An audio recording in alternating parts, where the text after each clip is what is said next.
ಎಲ್ಲರಿಗೆ ನಮಸ್ಕಾರ. ಕ್ರೋಧಿನಾಮ ಸಂವತ್ಸರದ ವಸಂತ ನವರಾತ್ರದ 9ನೆಯ ದಿವಸ ಬರುವ ಶ್ರೀರಾಮನವಮಿಯ ಶುಭಾಶಯಗಳನ್ನು ತಮ್ಮೆಲ್ಲರಿಗೆ ಸಲ್ಲಿಸ್ತಾ ಇದ್ದೀನಿ. ನಾವು ನಿಜಕ್ಕೂ ಭಾಗ್ಯವಂತರು. ಸುಮಾರು 500 ವರ್ಷಗಳಿಂದ ಜನ್ಮಸ್ಥಾನದಲ್ಲಿ ಶ್ರೀರಾಮನನ್ನು ನೋಡುವಂಥ ಸದವಕಾಶ ನಮ್ಮ ಪೂರ್ವಜರಿಗೆ ಇರಲಿಲ್ಲ, ನಮ್ಮ ಪಾಲಿಗೆ ಬಂದಿದೆ. ಹೀಗಾಗಿ ಇದು ನಿಜಕ್ಕೂ ಮಹಾಪರ್ವ ದಿವಸ. ಅದಕ್ಕಾಗಿ ರಾಮ ಮಂದಿರ ನಿರ್ಮಾಣ ಆದ ಮೇಲೆ ಬಂದ ಮೊದಲನೇ ಶ್ರೀರಾಮನವಮಿ ಆದ ಕಾರಣ ಆ ರಾಮನನ್ನು ಅಲ್ಲಿಗೆ ಸೇರಿಸೋದಕ್ಕೆ ಕಾರಣೀಭೂತರಾದಂಥ ಎಲ್ಲರಿಗೂ ಕೂಡ ನಮ್ಮ ಗೌರವ ಸಲ್ಲುತ್ತದೆ. ಈ ಸಂದರ್ಭದಲ್ಲಿ ಅದರೊಳಗೆ ದೊಡ್ಡ ಪಾತ್ರ ವಹಿಸಿದವರು ಕರ್ನಾಟಕದವರಿದ್ದಾರೆ. ಅದರೊಳಗೆ ಅಗ್ರಗಣ್ಯರಾದವರು ನಮ್ಮ ಪೇಜಾರ ಶ್ರೀಗಳು. ಹೀಗೆ ಅವರೆಲ್ಲರನ್ನೂ ಸ್ಮರಿಸ್ಕೊಳ್ತಕ್ಕಂಥದ್ದಾಗುತ್ತದೆ. ಆ ಪುಣ್ಯಾತ್ಮರುಗಳದೆಲ್ಲ ತ್ಯಾಗ, ಸಂಕಲ್ಪ ಶಕ್ತಿ ಎಲ್ಲ ಇಲ್ಲದೇ ಇದ್ದರೆ ಆಗ್ತಾ ಇರಲಿಲ್ಲ. ಮತ್ತು ರಾಮ ಮಂದಿರ 86 ವರ್ಷಗಳಿಂದ ಈ ಅದ್ಭುತವಾದ ಸೇವೆಯನ್ನು ಮಾಡ್ಕೊಂಡು ಬರ್ತಾ ಇದೆ. ಈ ಸ್ಥಳದಲ್ಲಿ ಇದ್ದವರು ಡಾಕ್ಟರ್ ಡಿ ವಿ ಗುಂಡಪ್ಪನವರು, ಅವರ ಅನುಗ್ರಹ ಇತ್ತು. ಪೂಜನೀಯರಾದಂಥ ಮಹಾಮಹೋಪಾಧ್ಯಾಯರಾದ ಎನ್ ರಂಗನಾಥ್ ಶರ್ಮರು ಅವರ ರಾಮಾಯಣವನ್ನು ಅನುವಾದ ಮಾಡಿದ್ದಕ್ಕೆ ಕೊಟ್ಟರು. ಅತ್ಯಂತ ಸುಂದರವಾದಂಥ ರಾಮಾಯಣದ ಅನುವಾದ ಅದು. ಈಗ ರಾಮನ ಮುಂದೆ ಆ ರಾಮಾಯಣದ ಸಂಪುಟಗಳು ಪೂಜಿತವಾಗ್ತಾ ಇರೋದನ್ನು ನೋಡಿದಾಗ ನನಗೆ ತುಂಬ ಸಂತೋಷವಾಯಿತು. ನನ್ನ ಗುರುಗಳಾದ ರಂಗನಾಥ್ ಶರ್ಮರು ಅವರು ಒಮ್ಮೆ ಹೇಳಿದರು ನನಗೆ, ನಾನು ಎಂದು ವ್ಯಾಕರಣ ಮರೀತೀನೋ ಅಂತ ನಾನು ಬದುಕೋದಿಲ್ಲ ಅಂತ. ಹಾಗೇ ಆಯಿತು. ಅವರ ಮಗಳು ಡಾಕ್ಟರ್ ಶಾರದಾ ಚೈತ್ರ ಅವರಿಗೆ ಫೋನ್ ಮಾಡಿದ್ರು. ಅವ್ರು ತೀರ್ಕೊಳ್ಳೋ ದಿವಸ ಸಂಜೆ ಹೊತ್ತು. ಅವರಿಗೆ 99 ವರ್ಷ ಆಗಿತ್ತು. ಸ್ವಲ್ಪ ಮರವು ಬಂದಿತ್ತು. ಪಾಣಿನಿ ಯಾರು ಅಂತ ಕೇಳಿದ್ರು. ಗೊತ್ತಾಗ್ತಿಲ್ಲ ಅಂದ್ಬಿಟ್ರು. ಮಹಾವ್ಯಾಕರಣರು. ರಾಮಾಯಣ ಬರೆದದ್ದು ಯಾರು ಅಂತ ಭಗವಾನ್ ವಾಲ್ಮೀಕಿ ಮಹರ್ಷಿಗಳು ಅಂದರು. ರಾಮಾಯಣವನ್ನು ಬರೆದಿರಲಿಲ್ಲ. ಅವತ್ತು ರಾತ್ರಿಯೇ ಅವರು ಪರಂಧಾಮ ಸೇರಿಬಿಟ್ರು. ಅಂದರೆ ಅಷ್ಟು ಶ್ರದ್ಧಾಳುಗಳಾಗಿದ್ದವರು, ಮಹಾವಿದ್ವಾಂಸರಾಗಿದ್ದವರು. ಡಿ ವಿ ಜಿಯವರ ಬಗ್ಗೆ ಬರೀತಾರೆ. ಅವರ ಬಗ್ಗೆ ಅಷ್ಟು ಸುಂದರವಾದ ಒಳ್ಳೆಯ ಕನ್ನಡವನ್ನು, ಅಷ್ಟು ಒಳ್ಳೆಯ ಸಂಸ್ಕೃತವನ್ನು ಒಟ್ಟಿಗೆ ನೋಡೋಕ್ಕಾಗದ ಇರೋದು ಆ ಪುಸ್ತಕಗಳ ಸೌಭಾಗ್ಯ, ನಾವು ಕನ್ನಡಿಗರು ಮಾಡಿಕೊಂಡ ಭಾಗ್ಯ ಅಂತ. ಆ ಮೂಲ ವಾಲ್ಮೀಕಿ ರಾಮಾಯಣದ ಸುಭಗ ಮನೋಹರವಾದ ಭಾಷೆ, ಭಾವ, ಗಣಿತಿ ಮತ್ತು ರಂಗನಾಥ್ ಶರ್ಮರಷ್ಟು ತಿಳಿಯಾದಂಥ ಗದ್ಯ ಇವೆಲ್ಲ ಅದರ ಮುನ್ನುಡಿಗಳೇ ಒಂದು ಪುಸ್ತಕವಾಗಿ ಕೂಡ ಬಂದಿದೆ. ಅಷ್ಟು ಸಾರವತ್ತಾದ್ದು ಡಿ ವಿ ಜಿಯವರು. ಹೀಗಾಗಿ ರಾಮ ಮಂದಿರ ಬೇರೆ ಎಷ್ಟೆಷ್ಟೋ ದೊಡ್ಡ ಕೆಲಸ ಮಾಡ್ತಾ ಬಂದಿದೆ.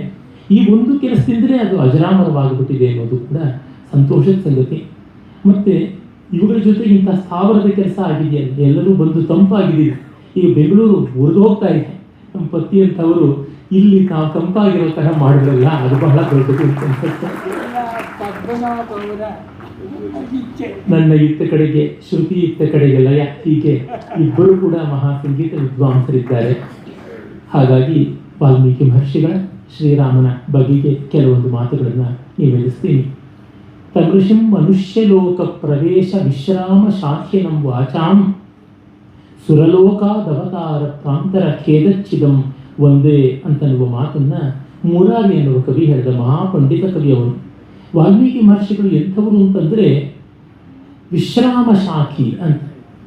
ಆ ವಾಗ್ದೇವತೆ ಈಗಷ್ಟೇ ವೇದಘೋಷ ಮಾಡುವವರು ಬಹಳ ಅರ್ಥಪೂರ್ಣವಾಗಿ ಋಕ್ಸಂಹಿತೆಯ ವಾಕ್ಸೂಕ್ತವನ್ನು ಹೇಳಿದ್ದಾರೆ. ಮಾತಿನ ಸೊಗಸನ್ನು ಜರಡಿಯಲ್ಲಿ ಹೇಗೆ ನಾವು ಆಡಿಸ್ತೀವೋ ಸತ್ತು ನಿವತಿತಾವೋ ನ ಅಂತ, ಜರಡಿಯಿಂದ ಹೇಗೆ ಆಡಿಸಿ ಶೋಧನೆ ಮಾಡಿ ನುಡುಪಾದ ಹಿಟ್ಟನ್ನು ಪಡ್ಕೊಳ್ತೀವೋ ಆ ರೀತಿ ಶುದ್ಧವಾದ ಮಾತಿನ ಮೂಲಕ ನಮ್ಮ ವಿಚಾರಗಳನ್ನು ಶೋಧಿಸ್ತೀವಿ ಅಂತ. ಆ ರೀತಿ ಮಾಡುವುದರಿಂದಲೇ ನಾವು ಆ ಮಾತನ್ನು ಶುದ್ಧೀಕರಿಸಿಕೊಳ್ತೀವಿ. ಮತ್ತು ಅದು ಮಾತಿನ ಸ್ವಾರಸ್ಯವನ್ನು ಯಾರೋ ಸಾಧಕರು ಮಾತ್ರ ಬಲ್ಲರು. ಹಾಗಾಗಿ ಧರ್ಮಪತ್ನಿ ತನ್ನ ಸೌಂದರ್ಯವನ್ನು ತನ್ನ ಪ್ರಿಯಪತಿಗೆ ಮಾತ್ರ ತೋರುವಂತೆ ಮಾತಿನ ಒಳಬರದನ್ನು ಬಲ್ಲವರಿಗೆ ಮಾತ್ರ ಅದು ಬಿಟ್ಟು ಕೊಡುತ್ತದೆ. ಆದಿಕವಿ ಮಹರ್ಷಿಗಳು ಆ ರೀತಿಯಾದಂಥ ಮಹಾ ವ್ಯಕ್ತಿತ್ವವನ್ನು ಉಳ್ಳವರು. ತಥಾಪಿ ದರ್ಶನೇ ಸ್ವಚ್ಛೇ ನಿತ್ಯ ತ್ಯಾದಿಕವಿಯರ್ಮುನೇ ನೋದಿತಾ ಕವಿತಾ ಲೋಕೆ ಯಾವಜ್ಜಾತ ನ ವರ್ಣನ ಅಂತ ಭಟ್ಟತೌತರು ಹೇಳಿದ್ದು ಅದೇ ಕಾರಣದಿಂದ. ಅವರು ಮೊದಲೇ ಕವಿಗಳಾಗಿದ್ದರು. ವೇದದಲ್ಲಿ ಕವಿಶಬ್ದಕ್ಕೆ ಜ್ಞಾನಿ ಎನ್ನುವ ಅರ್ಥ ಇದೆ. ಕವಿ ಮನೀಷಿ, ಪರಿಭೂಹು, ಕವಿ ಕ್ರಾಂತದರ್ಶಿ ಅಂತೆಲ್ಲ ಬರುತ್ತದೆ. ಗೀತೆಯಲ್ಲೂ ಬರುತ್ತದೆ. ಕವಿಯೋಪ್ಯತ್ರ ಮೋಹಿತ ಅನ್ನುವ ಮಾತುಗಳು ಬರ್ತದೆ. ಕವಿ ಅಂತಂದರೆ ಆ ಜ್ಞಾನಿ. ಆ ಜ್ಞಾನಿಗಳಲ್ಲಿ ಅಗ್ರೇಸರಾದವರು ರಾಮಾಯಣ ಅನ್ನುವ ವೇದ, ಪ್ರಾಚೇತಸ ವೇದವನ್ನು ತಂದುಕೊಟ್ಟಂಥವರು ವಾಲ್ಮೀಕಿ ಮಹರ್ಷಿಗಳು. ಆ ಸರಸ್ವತಿ ಪಕ್ಷಿರೂಪಿಣಿ, ಆಕೆಯ ಪತಿ ಬ್ರಹ್ಮ ಹಂಸವಾಹನ, ಹಾಗೆ ಈಕೆ ಕೂಡ ಹಂಸವನ್ನು ವಾಹನವಾಗಿ ಮಾಡಿಕೊಂಡವಳು. ಅವಳು ನವಿಲನ್ನೂ ಕೂಡ ವಾಹನ ಮಾಡಿಕೊಂಡಿದ್ದಾಳೆ ಅಂತ ಗೊತ್ತಾಗುತ್ತದೆ. ಹಂಸ ಕೇವಲ ಧವಳವರ್ಣ, ನವಿಲು ಸಕಲ ವರ್ಣ. ಹೀಗೆ spectrum of colours and the combination of all colours, synthesis of all colours, ಎರಡನ್ನೂ ಕೂಡ ಪಡ್ಕೊಂಡಂತಹ ಎರಡು ದಿವ್ಯ ಪಕ್ಷಿಗಳನ್ನು ಅವಳು ವಾಹನ ಮಾಡಿಕೊಂಡವಳು. ಅವಳು ಪಕ್ಷಿರೂಪಿಣಿಯಾಗಿ ದ್ಯುಲೋಕ ಸುರಲೋಕದಿಂದ ಬರ್ತಾ ಇದ್ದಾಳೆ. ಸುರಲೋಕಾದವತಾರ ಪ್ರಾಂತರ ಖೇದಚ್ಛಿದಂ ಶಾಖಿನಂ ಒಂದೇ ಅಂತ ಕವಿ ಹೇಳ್ತಾನೆ. ಅಂದರೆ ವೇದದಲ್ಲಿ ಬರುತ್ತದೆ, ಅಮೃತವನ್ನು ಗರುಡ ರೂಪದಿಂದ ಗಾಯತ್ರಿ ಮಂತ್ರ ತೆಗೆದುಕೊಂಡು ಬಂತು ಅಂತ. ಸೋಮ ದ್ಯುಲೋಕದಲ್ಲಿದ್ದದ್ದನ್ನು ಗಾಯತ್ರಿ ಮಂತ್ರ ರೂಪಿಣಿಯಾಗಿ, ಗಾಯತ್ರಿ ಗರುಡ ರೂಪಿಣಿಯಾಗಿ, ಸುಪರ್ಣ ರೂಪಿಣಿಯಾಗಿ ತಂದಳು ಅಂತ ಹೇಳ್ಬಿಟ್ಟು ಶತಕದ ಬ್ರಾಹ್ಮಣದಲ್ಲಿ ಕಥೆ ಬರುತ್ತದೆ.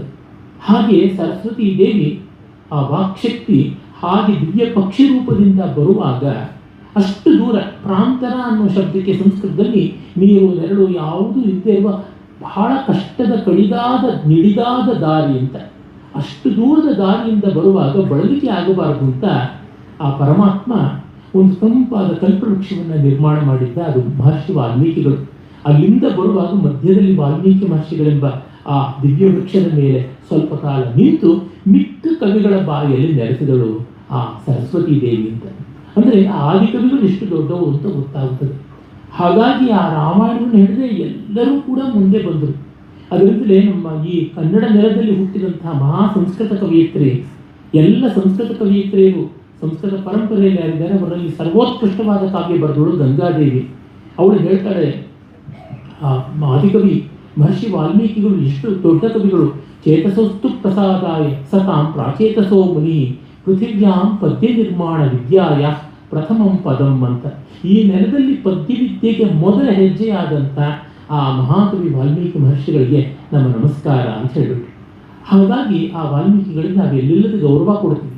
ಆ ವಾಲ್ಮೀಕಿ ಮಹರ್ಷಿಗಳು ರಾಮಾಯಣವನ್ನು ನಿರ್ಮಾಣ ಮಾಡೋಕ್ಕೆ ಕಾರಣರಾದವರು ನಾರದರು. ನಮಗೆ ಗೊತ್ತಿದೆ, ಸಂಗೀತ ಅಂತ ಪದ್ಮನಾಭ ಅವರು ಹೇಳಿದರು. ಸಂಗೀತಕ್ಕೆ ಪ್ರವರ್ತಕರಾದಂಥವರು, ಸಂಗೀತ ಪಿತಾಮಹರು ಅಂತ ಅನಿಸ್ಕೊಂಡವರು ನಮ್ಮ ಪುರಂದರದಾಸರನ್ನು ನಾವು ನಾರದಾವತಾರ ಅಂತ ಭಾವಿಸ್ತೀವಿ. ಅವರ ಸ್ವರಾರ್ಣವ ಅದು ತ್ಯಾಗಯ್ಯನವರಿಗೆ, ತ್ಯಾಗರಾಜರಿಗೆ ಪ್ರದತ್ತವಾಯಿತು. ಆ ಮೂಲಕ ಅವರು ಅಮೋಘವಾದ ರಾಗಗಳನ್ನೆಲ್ಲ ಸೃಷ್ಟಿಸಿಕೊಂಡು ಹೊಸ ಹೊಸ ಕೃತಿಗಳನ್ನು ನಿರ್ಮಾಣ ಮಾಡಿದರು ಅಂತ ಗೊತ್ತಾಗ್ತದೆ. ಪ್ರಹ್ಲಾದ ಮೊದಲಾದಂಥ ಎಷ್ಟೆಷ್ಟೋ ಭಾಗವತೋತ್ತಮರಿಗೆ ಭಗವತ್ ಸ್ವರೂಪವನ್ನು ಬೋಧಿಸಿದಂಥವರು ನಾರದ ಮಹರ್ಷಿಗಳು. ಆ ನಾರದ ಮಹರ್ಷಿಗಳೇ ವಾಲ್ಮೀಕಿಗಳಿಗೂ ಕೂಡ ರಾಮಾಯಣ ಮಂತ್ರೋಪದೇಶ ಮಾಡಿದಂತೆ 100 ಪದ್ಯಗಳಲ್ಲಿ ಸಂಗ್ರಹ ರಾಮಾಯಣವನ್ನು ಮಾಡಿದರು. ಅದನ್ನು ಕೇಳ್ತಾ ಕೇಳ್ತಾ ತಮಸಾ ನದಿಯ ತೀರದಲ್ಲಿ ಆ ಕ್ರೌಂಚ ವಧೆಯನ್ನು ಕಂಡು ಅವರ ಕರುಣೆ ಕನಲಿ ಆ ಕವಿತಾವತಾರ ಆಯಿತು. ಗೋವಿಂದ ಪೈಗಳು ಕನ್ನಡದ ಮೊದಲ ರಾಷ್ಟ್ರಕವಿಗಳು. ಅವರು ಹೇಳ್ತಾರೆ, ಕವಿತಾವತಾರ ಅಂತ ಒಂದು ಸಾನೆಟ್, ಮೊದಲ ಸಾನೆಟ್ ಕನ್ನಡದಲ್ಲಿ ಬಂದದ್ದು. ಆ ಕರುಣೆಯೇ ಕನಲಿ ಮುಂತೇರಿತು ವಾಣಿಯ ವೀಣಾ ಗದ್ಗದ ಗಾನ ಅಂತ. ವಾಣಿಯ ವೀಣೆಯ ಗದ್ಗದವಾದ ಗಾನ ಹಾಗೆ ಒಂದು ಮಾನುಷಾದ ಪ್ರತಿಷ್ಠಾಂತೋ ಮಗಮ ಶಾಶ್ವತಿ ಸಮಾಹ ಯತ್ ಕ್ರೌಂಚ ಮಿಥುನಾದೇಕಂ ಅವಧಿ ಕಾಮಮೋಹಿತಂ. ಪಕ್ಷಿಗಳನ್ನ ಕೊಲ್ಲೋದಕ್ಕೂ ಅವಕಾಶ ಇದೆ, ಬೇಡನಿಗೆ ಬೇಟೆ ಆಡಬೇಡ ಅಂತ ಹೇಳಿಲ್ಲ. ಆದರೆ ಅವುಗಳು ಸಂತಾನೋತ್ಪತ್ತಿ ಮಾಡುವ ಕಾಲದಲ್ಲಿ ಕೊಲ್ಲಬಾರದು. ಪಾಂಡು ಹೀಗೆ ಮಾಡಿಯೇ ಶಾಪ ಪಡಬೇಕು. ಅಂದರೆ ನಮ್ಮಲ್ಲಿ ಯಾವ ವೃತ್ತಿಗೂ ಯಾವ ಜೀವಿಕಾ ವ್ಯಾಪಾರಕ್ಕೂ ನಾವು ಅಡ್ಡಿ ಹೇಳಿಲ್ಲ. ಮಾಂಸಾಹಾರಕ್ಕಾಗಲಿ ಸಸ್ಯಾಹಾರಕ್ಕಾಗಲಿ ಯಾವುದೇ ರೀತಿಯಾದಂಥ ಅಡ್ಡಿಗಳು ಮಾಡಿಲ್ಲ. ಅವರವರ ಜೀವನ ಧರ್ಮ, ಲೈಫ್ ಸ್ಟೈಲ್ ಅಂದಿದ್ದಾರೆ. ಆದರೆ ಅದರೊಳಗೊಂದು ನಿಯಮ, ಅದೊಂದು ವಿಧಿ, ಅದೊಂದು ಮಾನವೀಯ ಮೌಲ್ಯ, ಅದನ್ನು ಪಾಲಿಸಬೇಕು ಅಂತ ಮಾಡಿದ್ರು. ಹೀಗಾಗಿ ಆದಿಕವಿಗಳು ಕರುಣೆ ಕನಲಿ ಕೊಟ್ಟ ಶಾಪ ಆ ರೀತಿಯಾಗಿ ಆದಿಕಾವ್ಯವಾಯಿತು. ಮತ್ತೆ ಅವರಿಗೆ ಆಶ್ಚರ್ಯ, ಕಿಮಿದಂ ವ್ಯಾಹೃತಮ್ಮಯ್ಯ, ನಾನು ಏನು ಹೇಳಿಬಿಟ್ಟೆ. ಮೊದಲೇ ಅವರಲ್ಲಿ ಕವಿತಾ ಭಾವ ಇತ್ತು. ಆ ತಿಳಿಯಾದ ತಮಸಾ ನದಿಯ ನೀರನ್ನು ನೋಡಿದ ರಮಣೀಯಂ ಪ್ರಸನ್ನಾಂಬು ಭರದ್ವಾಜರಿಷಾಮಯ ಅಕರ್ದಮವಿದಂ ತೀರ್ಥಂ ಸನ್ಮನುಷ್ಯ ಮನೋ ಯಥಾ. ಶಿಷ್ಯ ಭರದ್ವಾಜನು ಹೇಳ್ತಿದ್ದಾರೆ, ನೋಡಪ್ಪ, ರಮಣೀಯಂ ಪ್ರಸನ್ನಾಂಬು, ತಿಳಿಯಾದಂಥ ನೀರು ಎಷ್ಟು ಚೆನ್ನಾಗಿದೆ, ರಮಿಸಲು ಅರ್ಹವಾದದ್ದು. ಈಜೋಡಿಯೋಣ, ಸ್ನಾನ ಮಾಡೋಣ, ಮುಳುಗೋಣ, ನಿಲ್ಲೋಣ ಅಂತ ಅನ್ಸುತ್ತೆ. ಅದು ಹೇಗಿದೆ? ಸನ್ಮನುಷ್ಯ ಮನೋ ಯಥಾ. ಮೊದಲನೇದು ಸ್ವಭಾವೋಕ್ತಿ. ರಮಣೀಯಂ ಪ್ರಸನ್ನಾಂಬು, ನೀರು ತಿಳಿಯಾಗಿದೆ, ವಿಹಾರ ಯೋಗ್ಯವಾಗಿದೆ, ಮೇಲಿಂದ ನೋಡಿದ್ರೆ ತಳ ಕಾಣಿಸುವಷ್ಟು ಪಾರದರ್ಶಕವಾಗಿದೆ. ನುಡಿದರೆ ಸ್ಫಟಿಕದ ಶಲಾಕೆಯಂತಿರಬೇಕು ಅಂತಂದ್ರಲ್ಲ ಬಸವಣ್ಣನವರು. ಸ್ಫಟಿಕದ ಶಲಾಕೆ ನೇರವೂ ಆಗಿರುತ್ತೆ, ಪಾರದರ್ಶಕವೂ ಆಗಿರುತ್ತೆ, ಟ್ರಾನ್ಸ್ಪರೆಂಟ್ ಆ್ಯಂಡ್ ಸ್ಟ್ರೈಟ್ ಆಗಿರ್ತಕ್ಕಂಥದ್ದು. ಅದು ಒಂದು ಸ್ವಭಾವೋಕ್ತಿ. ಆದರೆ ಸನ್ಮನುಷ್ಯ ಮನೋಯಥ, ಸಜ್ಜನನ ಮನಸ್ಸಿನ ಹಾಗೆ ತಿಳಿಯಾಗಿದೆ ಅಂತನ್ನುವಲ್ಲಿ ಸುಂದರವಾದ ಉಪಮಾಲಂಕಾರ, ಅಮೂರ್ತೋಪಮಾಲಂಕಾರ ಬಂತು. ಅದು ವಕ್ರೋಕ್ತಿ. ಹೀಗೆ ಸ್ವಭಾವೋಕ್ತಿ ವಕ್ರೋಕ್ತಿಗಳು ಎರಡೂ ಸೇರಿ ಕಾವ್ಯ ಅಂತ ದಂಡಿ ಮೊದಲಾದವರು ಹೇಳಿದರು.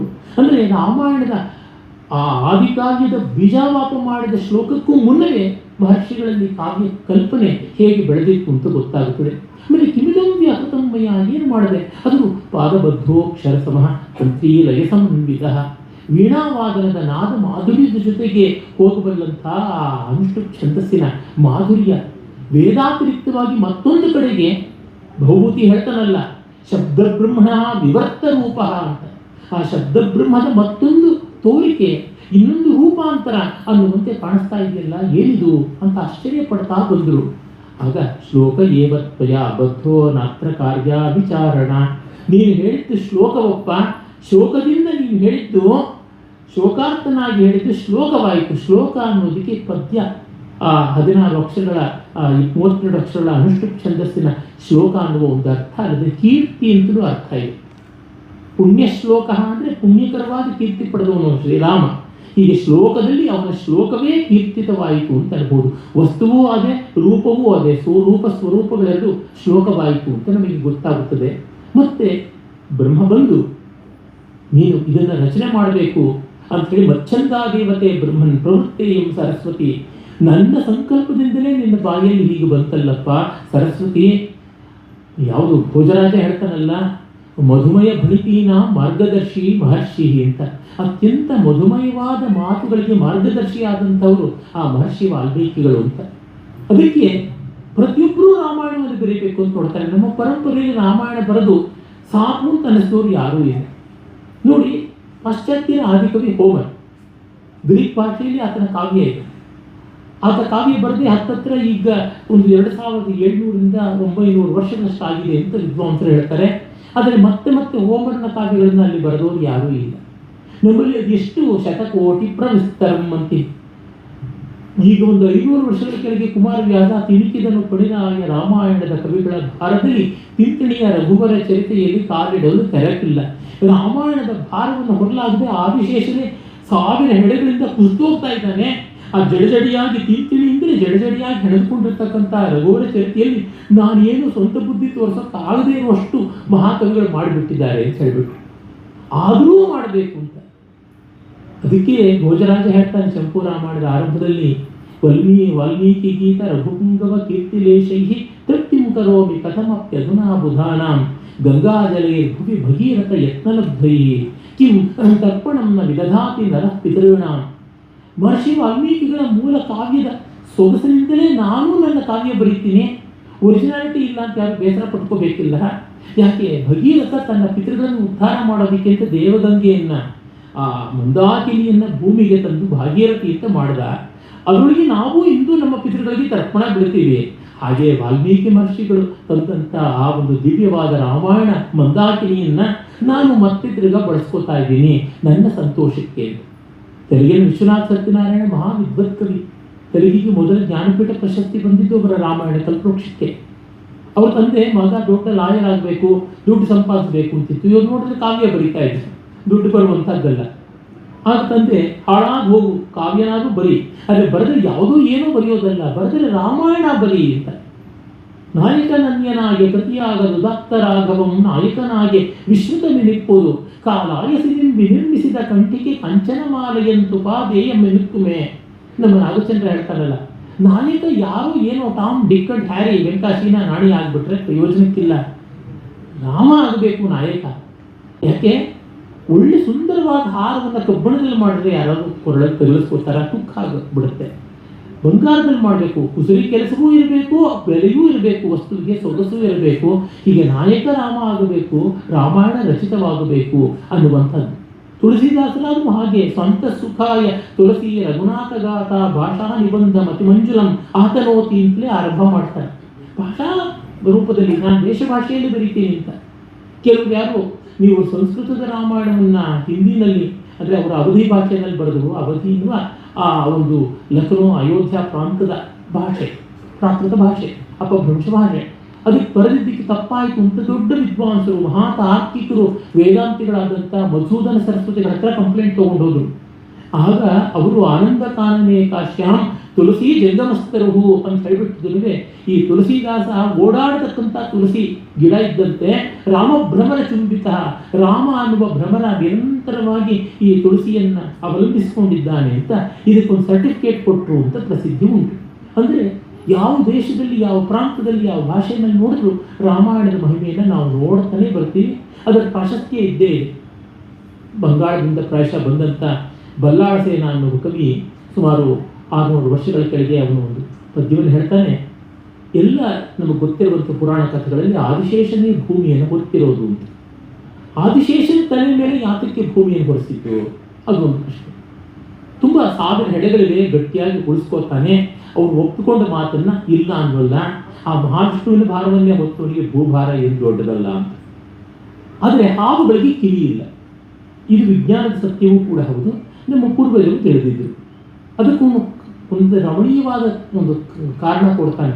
ಅದೆಂಥದ್ದು? ಅಕರ್ಣ ಮಕರೋಚ್ಛೇಷಂ ವಿಧಿ ಬ್ರಹ್ಮಾಂಡ ಭಂಗದೀಹಿ ಶ್ರುತ್ವಾ ರಾಮಕಥಾಂ ರಮ್ಯಾಂ ನಘೂರ್ನಯತಿ ಕಶ್ಚಿರಃ. ಹಾವುಗಳಿಗೆ ಕಿವಿ ಇಲ್ಲದಂತೆ ಮೊದಲು ಬ್ರಹ್ಮ ಮಾಡಿದ್ದ. ಕಾರಣ ಏನಂದರೆ ಆದಿಶೇಷ ತಲೆ ಮೇಲೆ ಭೂಮಿಯನ್ನು ಹೊತ್ತಾಗ ಆಮೇಲೆ ರಾಮಾಯಣ ರಚಿತವಾಯಿತು. ರಾಮಾಯಣವನ್ನು ಕೇಳಿದ್ರೆ ಯಾರು ತಾನೇ ತಲೆದೂಗೋದಿಲ್ಲ. ಆದಿಶೇಷ ಏನಾದರೂ ತಲೆದೂಗಿದ್ದಿದ್ರೆ ಭೂಮಿ ಉರುಳೋಗ್ತಾ ಇತ್ತು. ಹಾಗಾಗಿ ಬ್ರಹ್ಮ ಮೊದಲೇ ಅಡ್ವಾನ್ಸ್ ಆಗಿ ಕೇರ್ ತಗೊಂಡು ಕಿವುಡು ಮಾಡಿಬಿಟ್ಟ ಅಂತ ಹೇಳ್ಬಿಟ್ಟಿದ್ರು. ಹೀಗೆ ರಾಮಾಯಣದ ಮೇಲೆ ಅದೆಷ್ಟು ಸೊಗಸುಗಳು ಬಂದಿವೆ. ನಮ್ಮ ಕರ್ನಾಟಕಕ್ಕೆ ತುಂಬ ದೊಡ್ಡ ಉಪಕಾರ ಮಾಡಿದವರು, ಇಡೀ ದಕ್ಷಿಣ ಭಾರತವನ್ನು ಸನಾತನ ಧರ್ಮದ ತೆಕ್ಕೆಯಲ್ಲಿ ಉಳಿಯುವಂತೆ ಮಾಡಿದವರು. ಇವತ್ತೆಲ್ಲ ನಾವು ಇಷ್ಟು ಚೆನ್ನಾಗಿ ವೇದ ಹೇಳ್ತೀವಿ, ಇಷ್ಟು ಒಳ್ಳೆಯ ಸಂಗೀತ ಪದ್ಧತಿಯನ್ನು ಉಳಿಸ್ಕೊಂಡಿದ್ದೀವಿ, ನೃತ್ಯ ಪದ್ಧತಿ ಉಳಿಸ್ಕೊಂಡಿದ್ದೀವಿ, ಯಜ್ಞ ಯಾಗ ದೇವಸ್ಥಾನ ಎಲ್ಲ ಉಳಿಸ್ಕೊಂಡಿದ್ದೀವಿ ಅಂದರೆ ತುಂಬ ವಿಶೇಷ. ಉತ್ತರ ಭಾರತದಲ್ಲಿ northern most point of ancient temples ಅಂತಂದರೆ ಖಜುರಾಹೋ. ಅಲ್ಲಿಂದ ಆಚೆಗೆ ಯಾವುದೂ ಪ್ರಾಚೀನ ದೇವಸ್ಥಾನಗಳಿಲ್ಲ. ಬಿರ್ಲಾ ಮಂದಿರ ಆಗೋವರೆಗೂ ದೆಹಲಿನಲ್ಲಿ 700 ವರ್ಷಗಳಿಂದ ದೇವಸ್ಥಾನವೇ ಇರಲಿಲ್ಲ. ಪ್ರಾಚೀನ ದೇವಸ್ಥಾನಗಳು ಯಾವುದೂ ಇರಲಿಲ್ಲ ಅಂತಂದರೆ ನಮಗೆ ಗೊತ್ತಾಗುತ್ತದೆ ಉತ್ತರ ಭಾರತದಲ್ಲಿ ಇಂಥ ಅನಾಹುತ ಆಯಿತು ಅಂತ. ದಕ್ಷಿಣ ಭಾರತದಲ್ಲಿ ಹಾಗಾಗದೆ ಸಾವಿರಾರು ವರ್ಷಗಳ ದೇವಸ್ಥಾನಗಳು ಅಕ್ಷತವಾಗಿ ಉಳಿಯುವಂತೆ ಆದದ್ದು ವಿಜಯನಗರದಿಂದ, ವಿದ್ಯಾರಣ್ಯ ಸ್ವಾಮಿಗಳಿಂದ. ಆ ವಿದ್ಯಾರಣ್ಯರು ಅವರ ತಮ್ಮ ಸಾಯಣಾಚಾರ್ಯರು ಇಲ್ಲದೆ ಇದ್ದರೆ ಈ ಬಗೆಯ ದಕ್ಷಿಣ ಭಾರತದ ಸುಭದ್ರ ಪರಿಸ್ಥಿತಿ ಸಾಧ್ಯವೇ ಆಗ್ತಿರಲಿಲ್ಲ. ಸಾಯಣಾಚಾರ್ಯರ ಒಂದು ಗ್ರಂಥ ಇದೆ, ಅದನ್ನು ಸುಭಾಷಿತ ಸುಧಾನಿಧಿ ಅಂತ. ಅಲ್ಲಿ ಒಂದು ವಿಶಿಷ್ಟವಾದ ಶ್ಲೋಕ, ಮತ್ತೆಲ್ಲೂ ಕಾಣದೇ ಇರೋ ಶ್ಲೋಕ ಉಂಟು.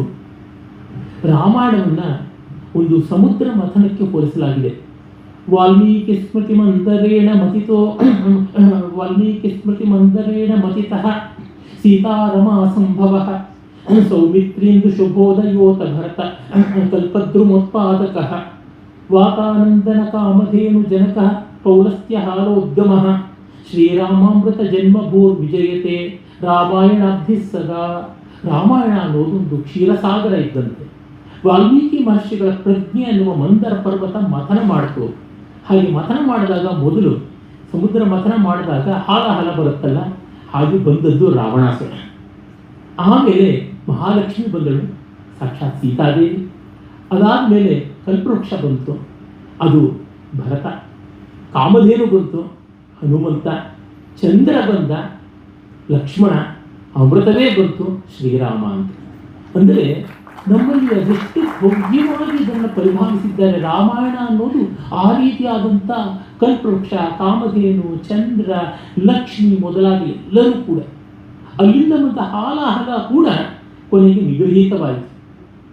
ಅಲ್ಲಿ ಶಿವ ನಿಗೃಹೀತ ಮಾಡಿದ್ರೆ, ಅದನ್ನು ನಿಗರಣ ಮಾಡಿದ್ರೆ, ಇಲ್ಲಿ ಶ್ರೀರಾಮನೇ ನಿಗರಣ ಮಾಡಿದ ಅಂತ ಗೊತ್ತಾಗುತ್ತದೆ. ಅಂದರೆ ನಮಗೆ ಎಷ್ಟು ದಿವ್ಯವಾದಂಥ ಕವಿತೆಗಳನ್ನು ಕೊಟ್ಟಿದ್ದಾರೆ ಇಡೀ ಪರಂಪರೆಯಲ್ಲಿ ಅಂತ ಗೊತ್ತಾಗುತ್ತದೆ. ಇನ್ನು ರಾಮಾಯಣದ ಸ್ವಾರಸ್ಯವೋ ಬಹುಮುಖವಾದದ್ದು. ಒಂದು ಸುಭಾಷಿತ ಹೇಳುತ್ತದೆ, ಬಾಲಕ್ರೀಡನಮಿಂದು ಶೇಖರ ಧನುರ್ಭಂಗಾವಧಿ ಪ್ರಕ್ವತ ತಾತೇಕಾನನ ಸೇವನಾವಧಿ ದಯಾ ಸುಗ್ರೀವ ಸೇವಾವಧಿ ಆಜ್ಞಾ ವಾರಿಧಿ ಬಂಧನಾವಧಿ ಯಶೋ ಲಂಕೇಶ ನಾಶಾವಧಿ ಶ್ರೀರಾಮಸ್ಯ ಪುನಾತು ಲೋಕವಶತಾ ಜಾನತ್ಯುಪೇಕ್ಷಾವಧಿ. ರಾಮಾಯಣದಲ್ಲಿ ರಾಮನ ಬಾಲಲೀಲೆ ಅಂದರೆ ಶಿವಧನುಸ್ಸನ್ನು ಮುರಿಯುವ ಮಟ್ಟದ್ದು. ನಾವು ಸಾಮಾನ್ಯವಾಗಿ ಮಕ್ಕಳ ಬಗ್ಗೆ ಹೇಳ್ತೀವಿ, ಅದು ಮುರಿತಾನೆ, ಇದು ಮುರಿತಾನೆ, ಇದು ಹಾಳು ಮಾಡ್ತಾರೆ ಅಂತ. ರಾಮ ಬಾಲಕಾಂಡ ಮುಗಿದಿದ್ದು ಧನುರ್ಭಂಜನದಿಂದ. ಆ ರೀತಿ ಆದದ್ದು. ವಿಶ್ವನಾಥ್ ಸತ್ಯನಾರಾಯಣ ಅವರು ಶ್ರೀರಾಮಾಯಣ ಕಲ್ಪವೃಕ್ಷದಲ್ಲಿ ಹೇಳ್ತಾರೆ, ಆ ಬಿಲ್ಲು ಮುರಿದ ಶಬ್ದ ಇಂಥದ್ದು ಅಂತಲೇ ಒಂದು ಪದ್ಯ ಬರೀತಾರೆ.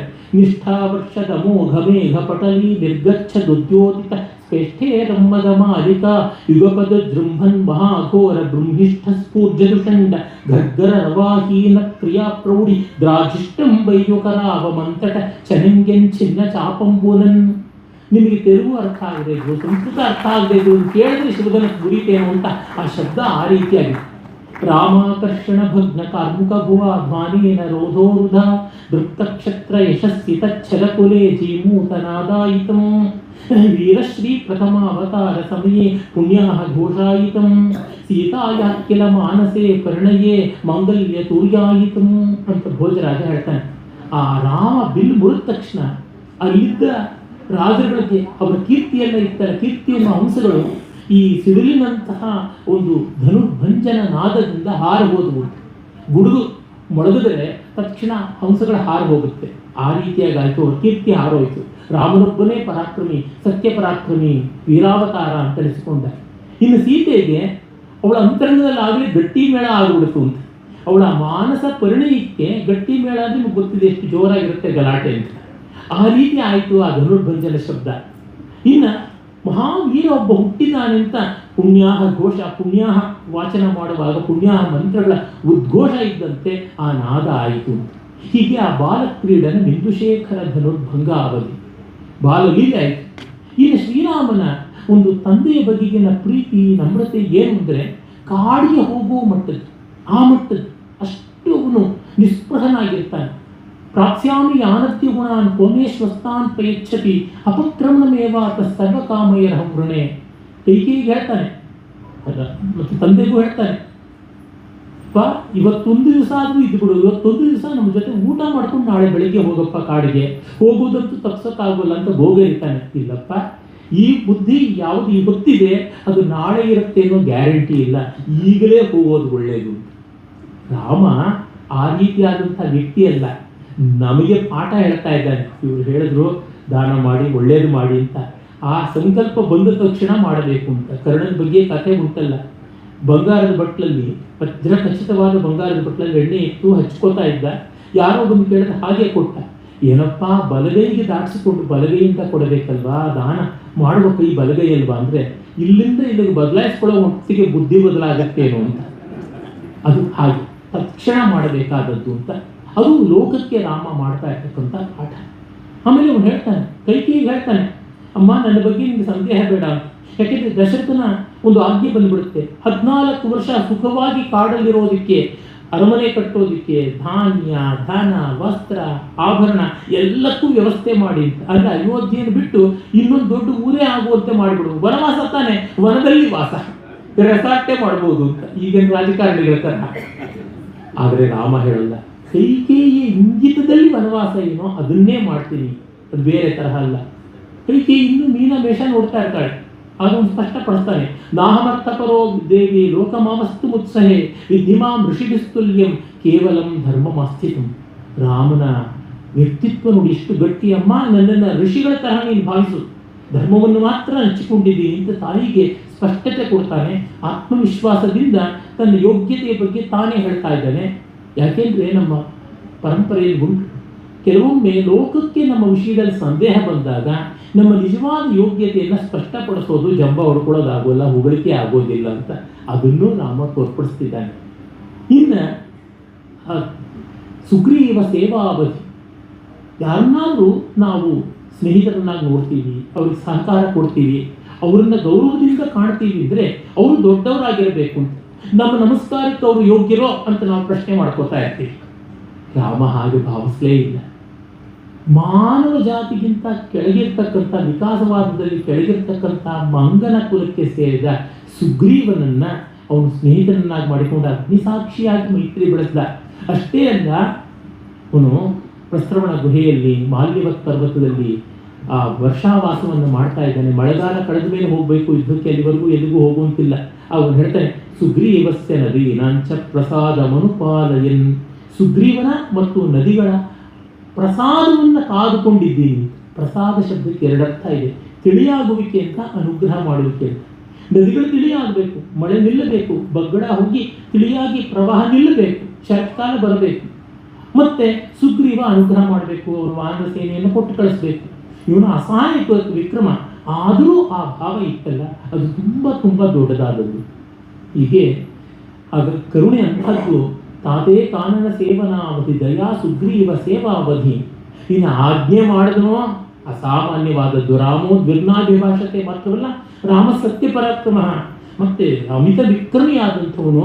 ಹಾಗಾಗಿ ಸಮುದ್ರವನ್ನು ಕೂಡ ಬಂಧಿಸಬಲ್ಲಂಥವನು. ಸಮುದ್ರದ ಒಂದು ಅಲೆಯನ್ನು ನಮಗೆ ಕಟ್ಟಾಕೋಕ್ಕಾಗಲ್ಲ. ರಾಮ ಇಡೀ ಸಮುದ್ರವನ್ನೇ ಸೇತುವಿನಿಂದ ಬಂಧಿಸಬಲ್ಲವನಾಗಿದ್ದ.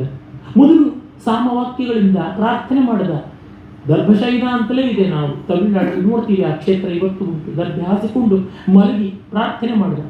ಮಿಸುಕಾಡಲಿಲ್ಲ ಸಮುದ್ರ ರಾಜ. ಚಾಪಮಾನಯ ಸೌಮಿತ್ರೇ ಶರಾನ್ ಆಶೀ ವಿಶೋಪಮಾನ್ ಸಾಗರಂ ಶೋಷಯಿಷ್ಯಾಮಿ ಪದ್ಯಾಮ್ಯಾಂತು ಪ್ಲವಂಗಮಾಹ ಅಂತಾನೆ. ಲಕ್ಷ್ಮಣ, ಬಿಲ್ಲುತ್ತಾರೋ, ಬಾಣ ತಾರೋ, ಹಾವಿನ ಹಾಗೆ ತೀಕ್ಷ್ಣವಾಗಿರ್ತಕ್ಕಂಥ ಬಾಣಗಳಂತ ಈಗಲೇ ಸಮುದ್ರವನ್ನು ಬತ್ತಿಸ್ತೀನಿ, ವಾನರರು ನಡ್ಕೊಂಡು ಹೋಗ್ಬಿಡ್ಲಿ, ಮರಳ ಮೇಲೆ ನಡ್ಕೊಂಡು ಹೋಗ್ಬಿಡ್ಲಿ ಲಂಕೆಗೆ ಅಂತ. ಆಗ ಸಮುದ್ರ ಬಂದ. ಈ ರೀತಿಯಾದಂಥದ್ದು ಒಂದು ಆಜ್ಞಾ ವಾರಿಧಿ ಬಂಧನಾವಧಿ. ಇನ್ನು ಯಶಸ್ಸು ಲಂಕೇಶ ನಾಶಾವಧಿ. ಆ ಲಂಕೇಶ್ವರನನ್ನ, ರಾವಣನನ್ನು ಕೂಡ ಧ್ವಂಸ ಮಾಡಬಲ್ಲದ್ದು. ರಾವಣ ಎಷ್ಟು ದೊಡ್ಡ ಪರಾಕ್ರಮಿ, ಐಡಿಯಲ್ ವಿಲನ್ ಅಂತ ಅನ್ನಬೇಕು. ಅವನ ಬಗ್ಗೆ ಹನುಮನ್ ನಾಟಕದಲ್ಲಿ ಒಂದು ಪದ್ಯ ಬರ್ತದೆ. ಅವನು ಅಂತಃಪುರದಲ್ಲಿದ್ದಾನೆ, ಸೀತೆ ಒಲಿತಾ ಇಲ್ಲ, ನಯ ಭಯ ಎಲ್ಲವನ್ನೂ ಬಳಸ್ತಾ ಇದ್ದಾನೆ.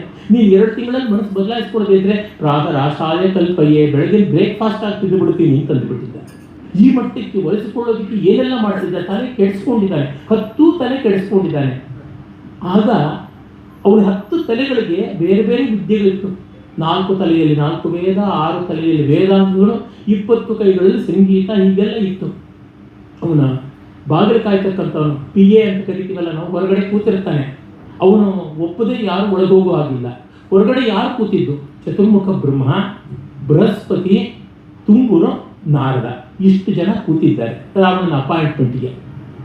ವೇದ ಪಾಠ ಹೇಳೋದಕ್ಕೆ ಬ್ರಹ್ಮ, ವೇದಾಂಗಗಳ ಪಾಠ ಹೇಳೋಕ್ಕೆ, ರಾಜನೀತಿ ಹೇಳೋಕ್ಕೆ ಬೃಹಸ್ಪತಿ, ವಾದ್ಯ ಸಂಗೀತ, ಕಂಠ ಸಂಗೀತ ಹೇಳೋಕ್ಕೆ ತುಂಬೂರು, ನಾರದ, ಇಷ್ಟು ಜನ ಇದ್ದಾರೆ. ಮಹತಿ, ಹಯಗ್ರೀವ ಈ ವೀಣೆಗಳನ್ನೆಲ್ಲ ಹಿಡ್ಕೊಂಡು ಪಾಪ ಅವ್ರು ಕಾದಿದ್ದಾರೆ. ಅವನು ಹೇಳ್ತಾನೆ, ಬ್ರಹ್ಮನ್ ಅಧ್ಯಯನಸ್ಥಲೇಶ ಸಮಯ ತುಷ್ಣೀಂ ಬಹಿಸ್ತೀಯತಾಂ. ಬ್ರಹ್ಮ ಇವತ್ತು ಅನಧ್ಯಯನ ಆಗತಕ್ಕಂಥದ್ದು ಅಮಾವಾಸ್ಯೆ, ಪೂರ್ಣಿಮೆ, ಚತುರ್ದಶಿ, ಪ್ರತಿಪತ್ತು ಈ ಥರ ಬಂದಾಗ ಆ ತಿಥಿಗಳಿಲ್ಲ. ಆದರೂ ಇವತ್ತಿಲ್ಲ, ರಾವಣನಿಗೆ ಬಿಡುವಿಲ್ಲ. ಬ್ರಹ್ಮನ್ ನೈಷ ಸಮಯ ಅಧ್ಯಯನಸ್ಯ ಸಮಯ ತೂಷ್ಣೀಂ ಬಹಿಸ್ತೀಯತಾಂ. ಬಾಯಿ ಮುಚ್ಕೊಂಡು 4 ಬಾಯಿ ಮುಚ್ಕೊಂಡು ತೆಪ್ಪು ಕೂತ್ಕೋ. ಅಲ್ಪಂ ಜಲ್ಪ ಬೃಹಸ್ಪತೆ ಜಡಮತೆ ನೈಷಾ ಸಭಾ ವಿಜೃಣ. ಬೃಹಸ್ಪತೆ ಹಾಗೆ ಹೀಗೆ ಬಡಬಡಾಯಿಸ್ಬೇಡ, ಹರಟೆ ಕೊಚ್ಚಬೇಡ, ಇದೇ ಇಂದು ಸಭೆ ಕೆಟ್ಟೋಯ್ತಾ, ಬಾಯಿ ಮುಚ್ಕೊಂಡಿರು ಅಂತಂತಾರೆ ಬೃಹಸ್ಪತಿಗೆ. ವೀಣಾಂ ಸಂಹರ ನಾರದ. ಪಾಪ ನಾರದ ವೀಣೆ ಶ್ರುತಿ ಮಾಡ್ಕೋತಾ ಇದ್ರು ಅನ್ಸುತ್ತೆ. ಅದಕ್ಕೆ ವೀಣಾಂ ಸಂಹರ, ವೀಣವನ್ನು ಸಂಹಾರನೇ ಮಾಡೋದು. ಶ್ರುತಿಕತಾಲಾಪೈ ಅಲಂ ತುಂಬುರು. ರಾವಣನ ಸಂಗೀತ ಹೇಳಿಕೊಡೋದಕ್ಕೆ ಸಾಹಿತ್ಯ ಏನು ಅಂದರೆ ರಾವಣಾಸುರನ ಪ್ರಶಂಸೆನೇ ಸಾಹಿತ್ಯ. ಆ ಪ್ರಶಂಸಾ ಸಾಹಿತ್ಯವನ್ನು ನಿಲ್ಲಿಸ್ಬಿಡು. ಸ್ತುತಿಕತಾಲಾಪೈ ಅಲಂ ತುಂಬುರು. ಯಾಕೆ? ಸೀತಾರಲ್ಲಕ ಭಲ್ಲ ಭಗ್ನ ಹೃದಯ ಸ್ವಸ್ಥೋ ನಲಂಕೇಶ್ವರ. ಸೀತೆಯ ಮುಂಗುರುಳಿನ ಕೋಟಲಿಯಲ್ಲಿ, ಅವಳ ಮುಂಗುರುಳಿನಲ್ಲಿ ರಾವಣನ ಮನಸ್ಸು ಸಿಕ್ಕಾಕೊಂಡ್ಬಿಟ್ಟಿದೆ. ಬಲ್ಲೆ ಥರ ತಿವಿತಾ ಇದೆ ಅವಳ ಮುಂಗುರುಳಿನ ಚಿಂತೆ. ಅಂದರೆ ಅವಳ ಹತ್ತಿರಕ್ಕೆ ಹೋದೇನಾ, ಮುಂಗುರುಳ ಸವರೇನಾ ಅಂತೆಲ್ಲ ಒದ್ದಾಡ್ತಾ ಇದ್ದಾನೆ. ಹಾಗಾಗಿ ಅವನಿಗೆ ಇವತ್ತು ಮನಸ್ಸು ಸರಿಯಾಗಿಲ್ಲ, ನೀವು ಪಾಠ ಮಾಡಬೇಕಾಗಿಲ್ಲ, ಹೊರಗಡೆನೇ ಇರಿ. ಇಂಥದ್ದು ರಾವಣ ಅಂದರೆ ಅವನ ಪರಾಕ್ರಮ ಇಂಥದ್ದು. ಇಂಥವನನ್ನು ಕೊಂದವನು ಶ್ರೀರಾಮ, ಏಕಾಂಗಿಯಾಗಿ ಮಾಡಿದವನು, ಅಸಹಾಯ ವಿಕ್ರಮ. ಹೀಗೆ ಈ ರೀತಿಯಾದ ರಾಮನ ಲೋಕವಶತೆ, ಲೋಕಕ್ಕೆ ಎಷ್ಟು ಅಧೀನ, ಪರಾಧೀನ, ಜಗದಧೀನ ಅಂತಂದರೆ ಅವನು ಶ್ರೀರಾಮಸ್ಯ ಪುನಃ ಲೋಕವಶತ ಜಾನತ್ಯುಪೇಕ್ಷಾವಧಿ. ಸೀತೆಯನ್ನು ಪರಿತ್ಯಾಗ ಮಾಡುವ ಮಟ್ಟದ್ದು ರಾಮನ ಲೋಕಪರವಶತೆ. ಸೀತಾ ಪರಿತ್ಯಾಗ ಮಾಡಿದಕ್ಕೆ ಇವತ್ತು ನಮ್ಮ ಭೈರಪ್ಪನವ್ರವರೆಗೂ ಕಾರ ಅರಿತಾನೆ ಇದ್ದಾರೆ. ಆದರೆ ಲೋಕದ ಕೆಟ್ಟತನ ಕಾರಣವೇ ಹೊರತು ರಾಮನಲ್ಲಿ ಯಾವ ಕೆಟ್ಟತನವೂ ಇಲ್ಲ. ಅದಕ್ಕೆ ಅವನು ಸ್ನೇಹಂ ದಯಾಂಚ ಸೌಖ್ಯಂಚ ಇದಿವಾ ಜಾನಕೀಮಪಿ ಆರಾಧನಾಯ ಲೋಕಸ್ಯ ಮುಂಚತೋ ನಾಸ್ತಿ ಮೇ ವ್ಯಥ ಅಂತ ಉತ್ತರ ರಾಮಚರಿತೆಯಲ್ಲಿ ಭೌಭೂತಿ ರಾಮನ ಬಾಯಿನಲ್ಲಿ ಹೇಳಿಸಿದ್ದಾನೆ. ಲೋಕಾರಾಧನೆಗಾಗಿ ನಾನು ಸ್ನೇಹ, ದಯ, ಸೌಖ್ಯ, ಕೊನೆಗೆ ಜೀವನಕ್ಕೆ ಜೀವನವಾದ ಸೀತೆಯನ್ನು ಬಿಡ್ತೀನಿ, ನನಗೆ ವ್ಯಥೆ ಇಲ್ಲ ಅಂತ. ವ್ಯಥೆ ಅನ್ನೋದಕ್ಕೆ ಸಂಕಟ, ಶೋಕ ಅಂತಲ್ಲ ಅರ್ಥ. ವ್ಯಥ, ಭಯ, ಸಂಚಲನೆಯೋ ಅಂತ ಗಾದೆ ಧಾತುಪಾಠ ಉಂಟು. ರಂಗನಾಥ್ ಶರ್ಮರೇ ಅದನ್ನೊಮ್ಮೆ ನನಗೆ ತಿಳಿಸಿದ್ರು. ಹೀಗಾಗಿ ನನಗೆ ದ್ವಂದ್ವ ಇಲ್ಲ, ದುಃಖ ಇರುತ್ತೆ, ಆದರೆ ದ್ವಂದ್ವ ಇಲ್ಲ. ಒಂದು ಪಕ್ಷ ಏನಾದರೂ ರಾಮ ಸೀತೆಯನ್ನು ಪರಿತ್ಯಾಗ ಮಾಡದೇ ಇದ್ರೆ ಇಲ್ಲಿವರೆಗೂ ಉಳಿತಾನೇ ಇರಲಿಲ್ಲ. ರಾಮಾಯಣ ಇಲ್ಲಿವರೆಗೂ ಉಳಿತಾ ಇರಲಿಲ್ಲ. ತನ್ನ ಸುಖಕ್ಕಾಗಿ, ತನ್ನ ಅನುಕೂಲಕ್ಕಾಗಿ ಯಾರು ಕಾಂಪ್ರಮೈಸ್ ಮಾಡ್ಕೊಂಡಿದ್ದಾರೋ ಅವ್ರನ್ನ ಯಾರನ್ನೂ ಇತಿಹಾಸ ಗೌರವದಿಂದ ಕಂಡಿಲ್ಲ, ನಿರ್ದಾಕ್ಷಿಣ್ಯವಾಗಿ ಗುಡಿಸಿ ಬಿಸಾಡಿದೆ. ಶ್ರೀರಾಮ ಧೀರತೆಯಿಂದ ನಿಂತಿದ್ದಾನೆ ಅಂತ ನೋಡಿದ್ರೆ ಅದು ಎಷ್ಟು ಭವ್ಯವಾದದ್ದು. ಹೀಗಾಗಿ ಇಂಥ ಸಂಸ್ಥೆ, ಇಂಥ ಆಯೋಜಕರು, ಅದಕ್ಕೆ ಒದಗಿ ಬಂದಂಥ ಕವಿಗಳು, ಕಲಾವಿದರು, ಲೇಖಕರು, ಗಾಯಕರು, ನರ್ತಕರು ಮತ್ತು ಎಲ್ಲವನ್ನ ಪೋಷಣೆ ಮಾಡತಕ್ಕಂಥ ತಾವು ರಾಮ ಅನ್ನುವ ಆಧಾರ ಶ್ರುತಿ ಇಟ್ಟುಕೊಂಡ್ರೆ ಆಗುತ್ತೆ.